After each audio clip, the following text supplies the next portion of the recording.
प्रेम से बोलना पड़ेगा राधे राधे। इन्हीं मनु महाराज के दो बेटे हैं, प्रियव्रत और उत्तानपाद।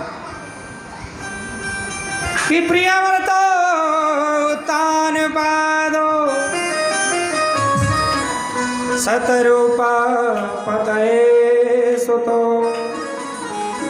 वासुदेवस्य कलया रक्षायां जगदस्ततो। प्रियव्रत का मतलब होता है अच्छा संकल्प, और उत्तानपाद का मतलब होता है उत्ऊर्ध्व पादौ यस्य सह उत्तानपाद। जिसका समाज में पैर ऊंचा है, जो प्रतिष्ठित है, वो उत्तानपाद है। उत्तानपाद की ऐसे तो हम और तुम सब उत्तानपाद हैं। माँ के गर्भ में हम सबके पैर ऊंचे होते हैं, सिर नीचे होता है। और उत्तानपाद के दो पत्नी हैं, एक का नाम है सुनीति और एक का नाम है सुरुचि। सुनीति का अर्थ होता है सुरस्य, सुनीति का षष्ठु नीतिर्यस्य सह सुनीति, शास्त्र की नीति पर चले वो सुनीति। और सुरुचि का अर्थ होता है सुरस्य रुचिर्यस्य सह सुरुचि, जो अपनी मर्जी से काम करे वह सुरुचि। हम सब उत्तानपाद हैं और हमारी भी सबकी दो पत्नियां हैं, एक है मनमानी और एक है बुद्धिमानी। बुद्धिमानी माने सुनीति और मनमानी माने सुरुचि। सुरुचि ने सुनीति को घर से बाहर निकाल दिया। झोंपड़ी में सुनीति के पुत्र हुआ, इधर महलों में भी एक रानी के पुत्र हुआ है।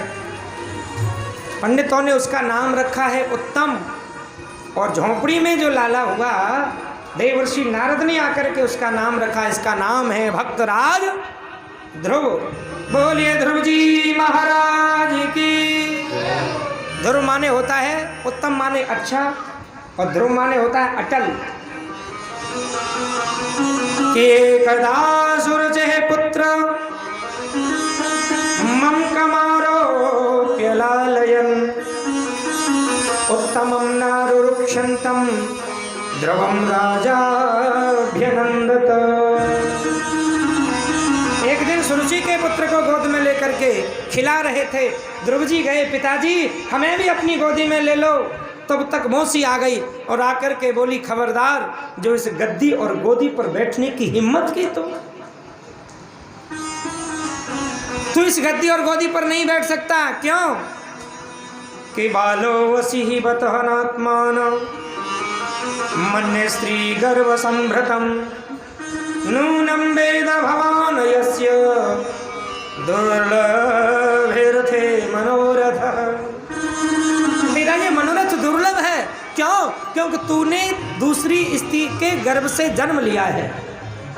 अगर तू मेरी कोख से जन्म लेता तो तू इस गद्दी और गोदी पर बैठ सकता था। अगर इस गद्दी और गोदी पर बैठना चाहता है तो जंगल में जाकर के तपस्या कर और भगवान से वरदान मांग, मुझे जन्म मिले तो सुरुचि माता की कोख से।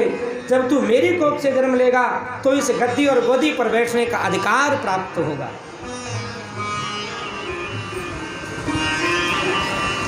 सुरुचि ने एक भगवान के भक्त का ही अपमान नहीं किया, उसने भगवान का भी अपमान किया। मानो उसने अपने गर्भ को इतना महान बता दिया, जिसके गर्भ में जन्म लेने के लिए तपस्या करनी होगी, भगवान को प्राप्त करना होगा। उस मूर्ख हृदय को यह नहीं मालूम कि जो भगवान को प्राप्त कर लेगा उसको किसी गर्भ में जाने की आवश्यकता नहीं पड़ेगी। लौट करके ध्रुव जी महाराज अपनी माँ के पास में आए हैं। प्रेम से बोलो राधे राधे। और आकर के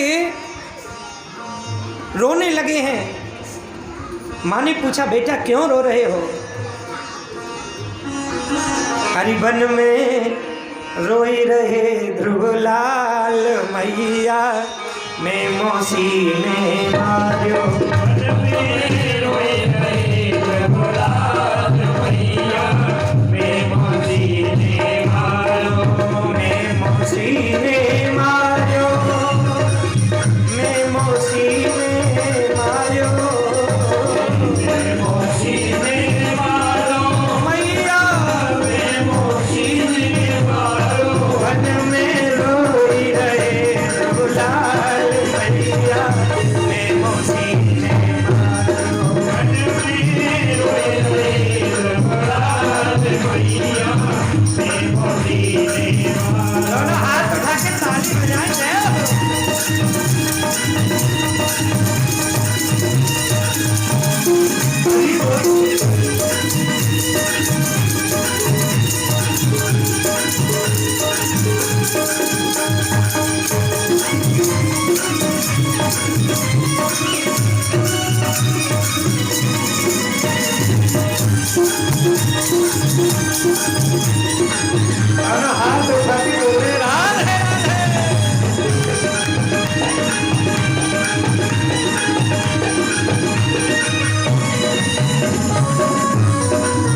मौसी से एक एक धक्के का बदला लूंगा।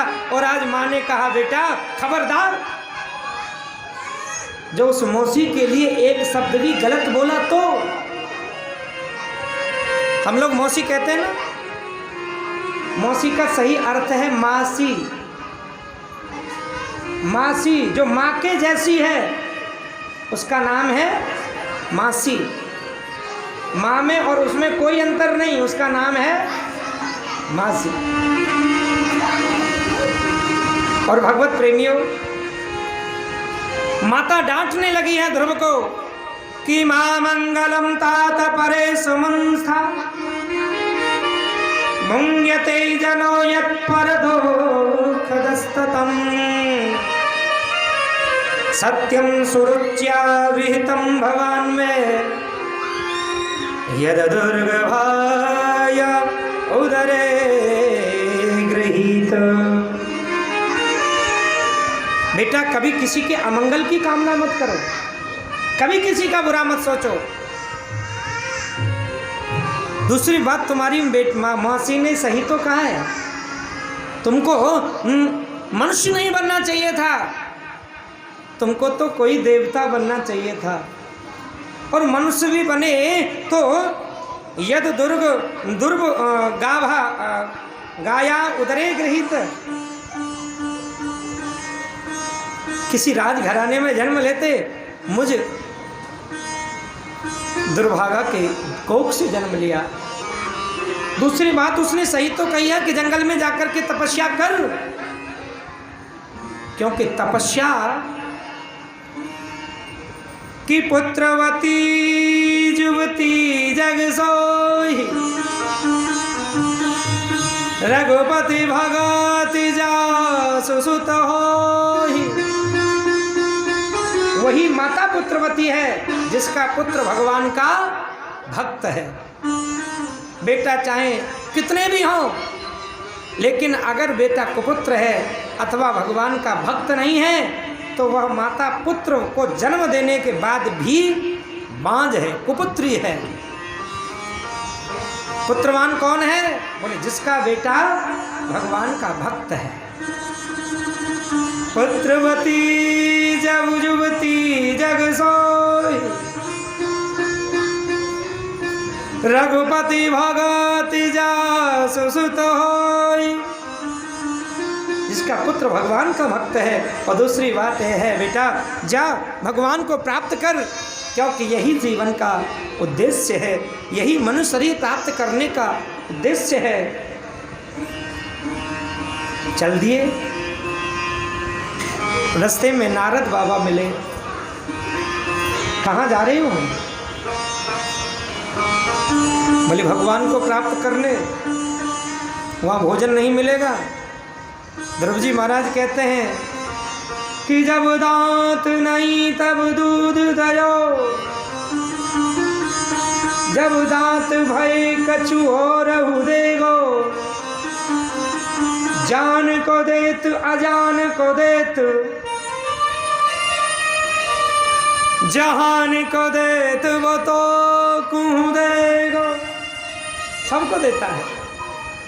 दांत नहीं थे तो भी उसने व्यवस्था करी। माँ के गर्भ में जब हम थे तो वहाँ हमारे लिए लंच और डिनर का टिफिन लेकर के कौन गया?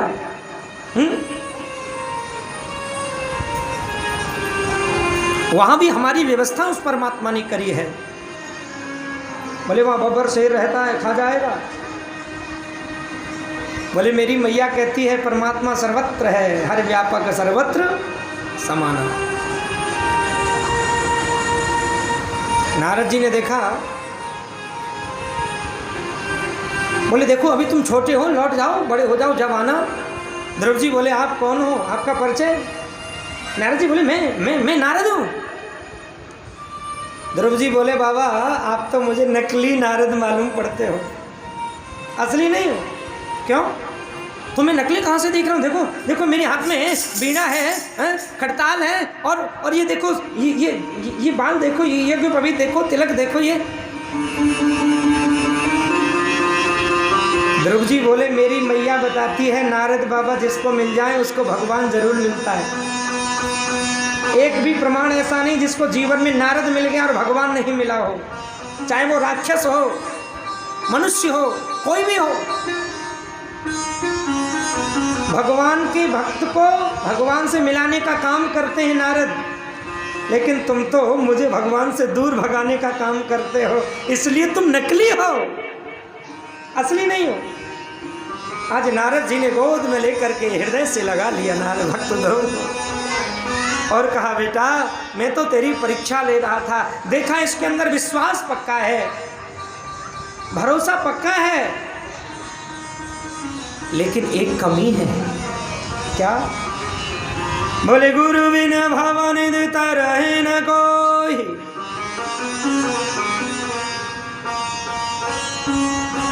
बगैर गुरु की कोई नहीं कर सकता, चाहे वह जो विरंच शंकर सम होय, चाहे वह ब्रह्मा और शंकर ही क्यों न हो, उनके समान हो, लेकिन बगैर गुरु के कल्याण नहीं होगा। जीवन में गुरु नहीं तो कल्याण नहीं, गुरु तो बनाना ही पड़ेगा। वाणियों में भी कई एक जगह वर्णन है, प्रमाण है कि प्रथम ही से वही गुरु के चरण, सिद्धांत बता रहे हैं श्री सेवक जी महाराज सेवक वाणी में कि प्रथम ही से बहु गुरु के चरण, जिन यह धर्म कहो सब करन, नाम प्रताप बताइयो। सबसे पहले गुरुजी के चरण कमलों की सेवा करें, जिन्होंने हमें यह धर्म बताया, उस नाम का प्रताप बताया, भक्ति रूपी प्रेम रूपी अंकुर हमारे हृदय में उन्होंने प्रकट किया। निस दिन गुरु को सेवन करो, निस दिन गुरु की सेवा करो, निस दिन गुरु जी को सुनो, निस दिन गुरु जी से चर्चा करो। सकल समर्पण प्राण धन, समर्पण भाव से। और भी कहा है गुरु गोविंद न भेद कराए। सेवक जी महाराज लिखते हैं गुरु और गोविंद को, गुरु को कैसा समझे? बोले गुरु और गोविंद में कोई भेद नहीं समझे।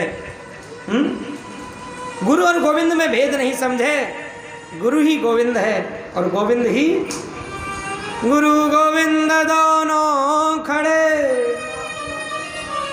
काके लागू पाए, बलिहारी गुरु आपकी, जो गोविंद दिया बताए। आहा, श्रुति कहती है कि यस्य देवे परा भक्तिर, यथा देवे तथा गुरो। जिसकी भगवान में पराभक्ति है, जैसी भगवान में वैसी गुरु में ही होनी चाहिए, वही मोक्ष का अधिकारी है। भगवान स्वयं भागवत जी में बताते हैं उद्धव जी को, आचार्यम माम विजानीयात्। आचार्य के स्वरूप में, गुरु के स्वरूप में वो मैं ही हूँ। और भगवत प्रेमियों, भक्तमाल में संत नाभा जी भी वर्णन करते हैं, 4 बातों को बताया कि भक्ति भक्त भगवंत गुरु, चतुर नाम वपु एक, इनके पद वंदन किए, सुना सत विघ्न अनेक। भक्ति, भक्त, भगवंत और गुरु, इन चारों में ये 4 नाम अलग अलग जरूर हैं, लेकिन चारों एक ही हैं। चतुर नाम बपु एक।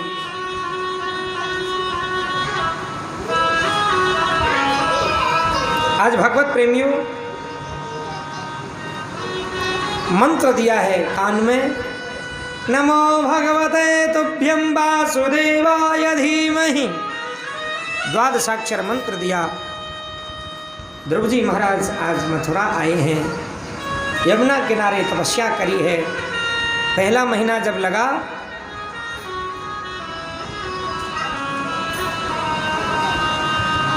तो त्रात्रांते प्राप्ते कपित्थ बदरासन। आत्मवृत्त्यनुसारेण मासम नित्येर चयन हरिम।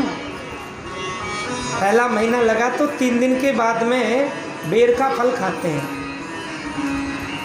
दूसरा महीना लगा तो षष्ठे 6 दिन के बाद। तीसरा महीना लगा तो 9 दिन के बाद में। फिर द्वादशे चौथे महीने में 12 दिन के बाद। पहले महीना अन्न वो फल खाया, फिर अन्न फल भी छोड़ दिया, अन्न भी छोड़ दिया, जल भी छोड़ दिया। 12 दिन के बाद में 1 दिन वायु आहार लेते हैं, श्वास लेते हैं।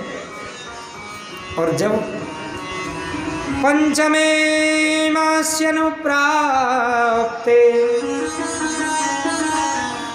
जितश्वासो नृपात्मज। 5वां महीना लगा तो वायु आहार को लेना भी छोड़ दिया, श्वास को जीत लिया, श्वास लेना बंद कर दिया,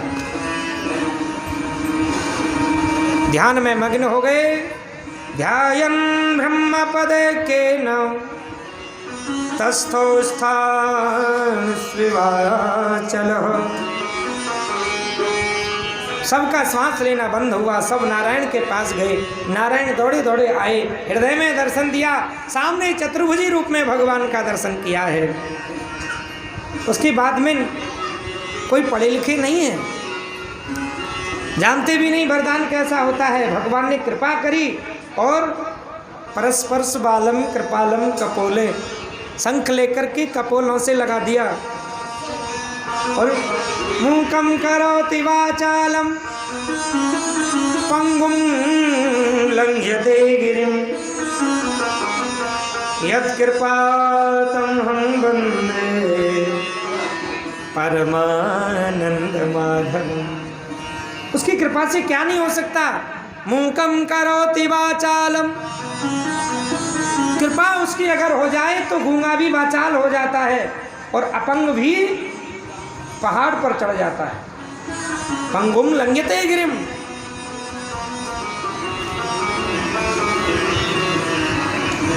श्री राधे तेरी कृपा सो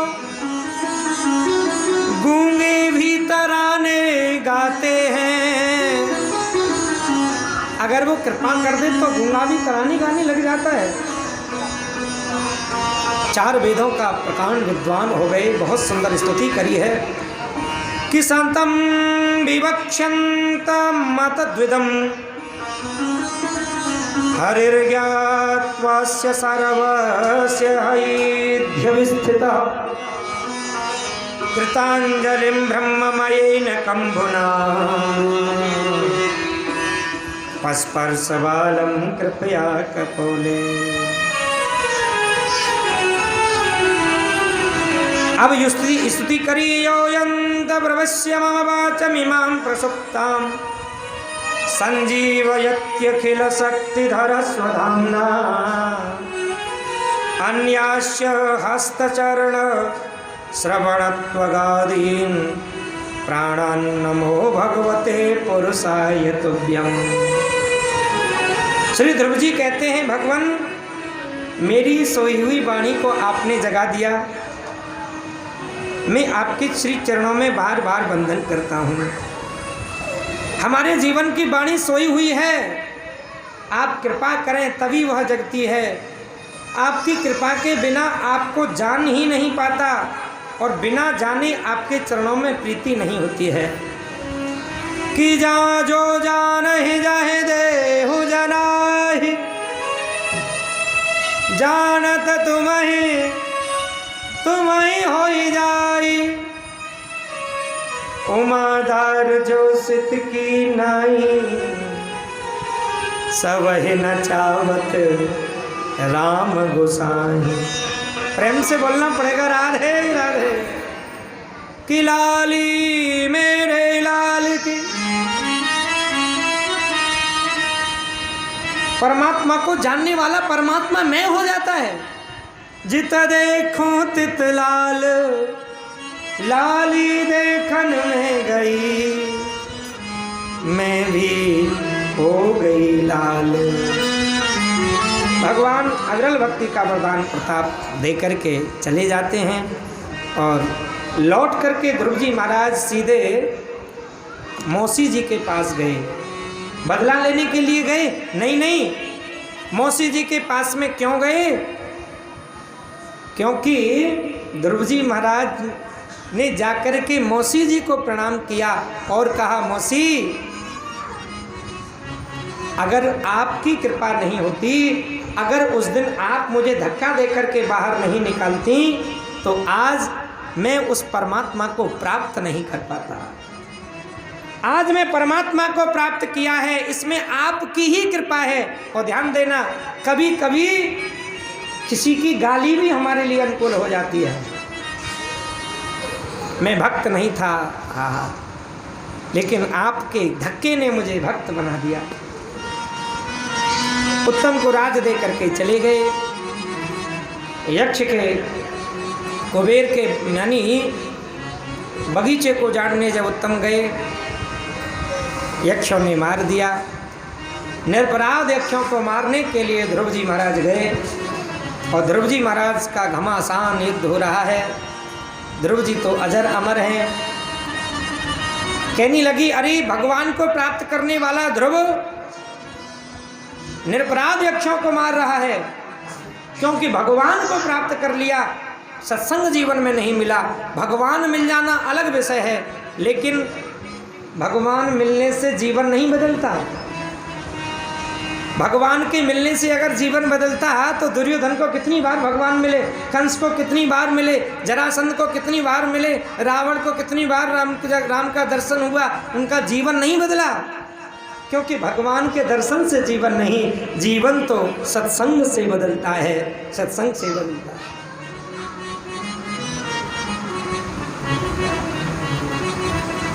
और भगवत प्रेमियों, सत्संग से जीवन बदलता है। सत्संग ही हमारे हृदय में भक्ति का वह बीज डालता है, भक्ति को प्रकट करता है।